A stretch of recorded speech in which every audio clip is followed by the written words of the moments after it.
That's what now I'm going to get into some of the nitty gritty. I'm going to go through my own website.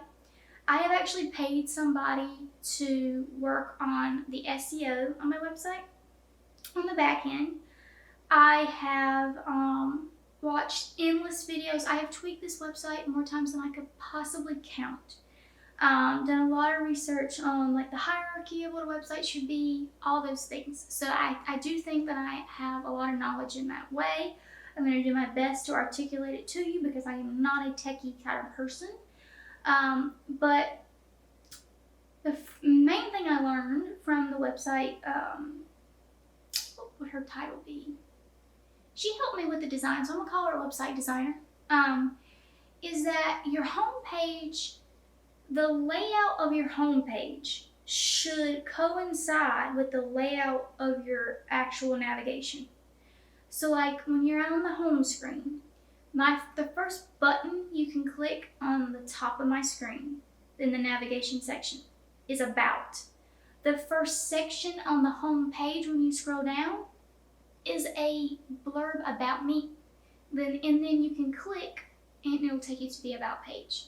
Scrolling down, the next thing you click on the navigation is my mini session link. The next section on my website, as you can see, and maybe I'll share my screen or something for this part of the video, is my my upcoming mini sessions section on the webpage. And so as you're scrolling down, the navigation follows the other navigation. It keeps things very consistent, and don't quote me on this, but I think Google likes that. I could be wrong, but I do think they do. Okay, so that's the very first thing. Secondly, we'll get into branding next video, but you really want to have consistent brand colors and whatnot. So maybe when you first start making your website, you figure out the function of it first, and then the next video I'll talk about actual, or maybe you can just go watch that video and then come back and then do it all at the same time. But anyways, you want to at some point get your branding consistent on here is my point. And I'll talk about that later. But okay, the next thing that I would say is very important as a photographer to have on here is your own personality. So unless you're starting a photography business where you're going to hire a lot of photographers underneath you and start this big conglomeration, the business is you. You can say we this, we that on the website, but it's you. I actually don't say we, I say I. I think it makes people realize that I is my business, I care about my business, and what you see is what you're getting from me. Okay? I think it's easier for people to trust a person anyway than it is to have to trust this big corporation. So I think it's a perk to talk about I as opposed to we on the website. And so when you're writing, I wrote like my high school English teacher taught me to do for years on my website. I sounded like I was trying to sell car insurance. It was horrible. And then I'd see other people and they'd be like super cute and bubbly and they'd write, and then I'd try to copy them, and that didn't sound authentic either. So eventually I just wrote the way I talk. Now I talk a little southern and sometimes my grammar's not great, so I do fix it a little bit. But I talk in a down-to-earth way that I think my ideal client would want me to talk. I'm not selling car insurance as an example, but I'm not, this is a creative industry. I am not some CEO or tech Silicon Valley person. I am a fun, creative, all over the place person, and I want that to come across in my website. I don't want people to think that I'm not going to have it together for their photo shoot, but I do want them to realize that I am going to be enjoyable to be around during their photo shoot, if that makes sense. What else is important? Portfolio. I talked about that in the last video. It's very important to have your portfolio linked and to constantly be working on your portfolio and adding new things to the portfolio. For every client that you want, you need, I'd say, 3 to 5 galleries of example images for that type of photography. So like I do a lot of senior photos. I reached out to 5 different high school seniors when I first started out, took their photos, put them on here. One, it showed people that I shoot local people because I talked about how they go to this high school down the road or whatever. But it also, my phone dinged and I lost my train of thought. But it also just shows your client like, okay, that looks like I'm a senior, I want my photos taken, and that's a girl who looks like she's my age and she's taking pictures in a way that I would want my pictures taken. And so that one is really important. I do seniors, families, fashion, and so for every little niche, I have at least, way more than 5 now, but when I started out, I had at least 5 of those for examples for future clients. I have investment pages. Every photographer is different. I'm not going to tell you how to do it. My opinion is that you should list your prices on your website, but it just depends on your business strategy, and it depends on where you live. It depends on the type of client you're looking for. I mean, everybody's different. Some people like that you're a little exclusive and you don't put your prices on your website and you have to contact you to get that information. Some people are lazy. I'm not trying to be mean, but some people are busy. Not lazy, they're busy. They don't have time to contact you, figure out what you charge, and then make a decision on whether or not they want to book you, because that means they're probably doing that for 5 to 10 other photographers, and they're having to wait for all of them to respond until they can make their decision. A lot of people just want to make a dang decision. And so I tell them straight up, this is how much I charge for your like cookie cutter type packages. If it's a client that's a business that needs a very unique and specific type of service, obviously they have to contact me and get a price for that.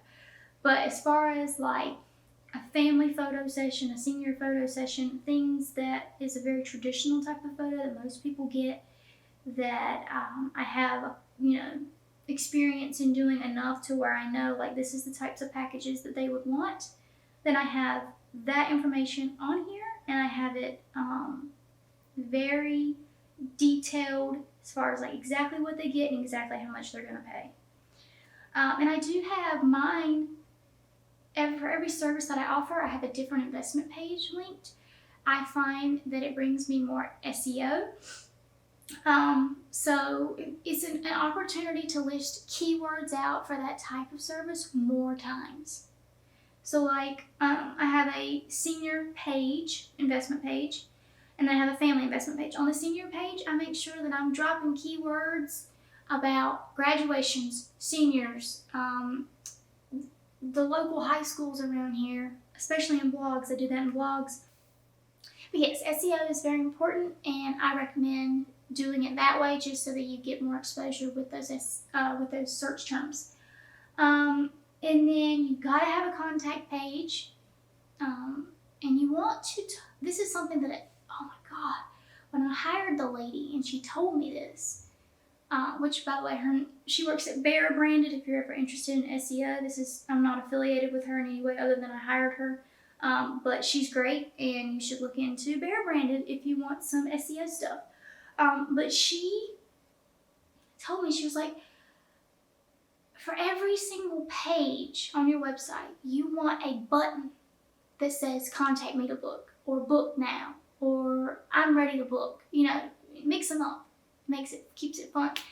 But you want multiple buttons, because some people are just not that good with technology, and they might not realize where your contact button is. And then they might also, if they don't feel that sense of urgency, they're a lot less likely to book right away. And so you want a lot of buttons. I have like 3 or 4 buttons per page. After every section, book now. Another section, are you ready to book? And then you'll notice that you'll get more leads that way. I did, at least. So yeah, buttons. And then, what else? Reviews. For a long time I thought that I had to have like some sort of widget to link my Google Business reviews to my website. They do have those, I think. But I realized later, I was like, I can just copy and paste them along with a photo from that session on my website.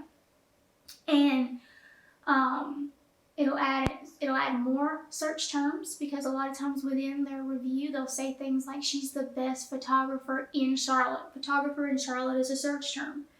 So it's great for search terms. It's also just great because people, they want to trust you, and if they see good reviews, they'll be able to trust you. I would include some photos of yourself so that people feel like they get to know you. And anything else? Oh, a facts page, FAQ, whatever. All the most commonly asked questions, and you might not know them all. As people ask you questions, add them to your facts page. I would definitely include that, because anytime someone asks you a question going forward, you can just say, hey, here's the link to my facts page. That question is answered along with many other questions that you might have. And then if they still have questions, you can answer those, of course, but it's a great way to, if you're one person, you are one person.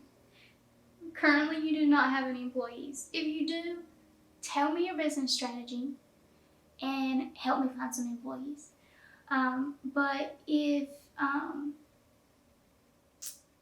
just lost my train of thought. Oh, you don't want to create double work for yourself. You want to make things as easy as possible. Give yourself grace. Be kind to yourself. We're in 2023. If there's something that will make your life easier and it's free, it's already included in your website package, do it. And I would say that having a facts page is key.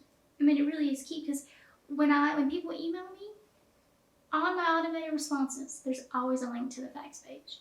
I can't tell you how many questions it answers for people without them asking me, because they didn't ask me the actual question.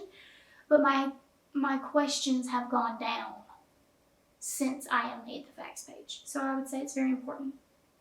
And honestly, pretty much every piece of my contract I have on the facts page, framed as just a question that somebody might ask me, instead of it being like very stick in the mud contract oriented. Instead of it being super serious and in contract formatting, I have it more like for. Okay, and now I'm going to, actually I'm not, this video has gone a little long. I'm going to make another video about SEO. So that'll be another topic for another day. It's very important. So when that video does come out, make sure you watch it. I did already talk about it quite a bit. It's making your website searchable. There's lots of videos on the internet about this. So if you can't wait for my video to come out, please go watch those. It's not going to hurt my feelings. But that is the one thing that of course I will talk about, but I do not consider myself an expert in like the actual back end of your website type SEO. And so hiring somebody is something that you should consider. That is an expense that I paid $800 and I haven't batted an eye since. I am so grateful that I spent that money. It has made my website traffic go up by like hundreds of % in the last 2 years. And so I would definitely consider that, and I will talk more about that in another video. So thank you for listening, and yeah, have a good one.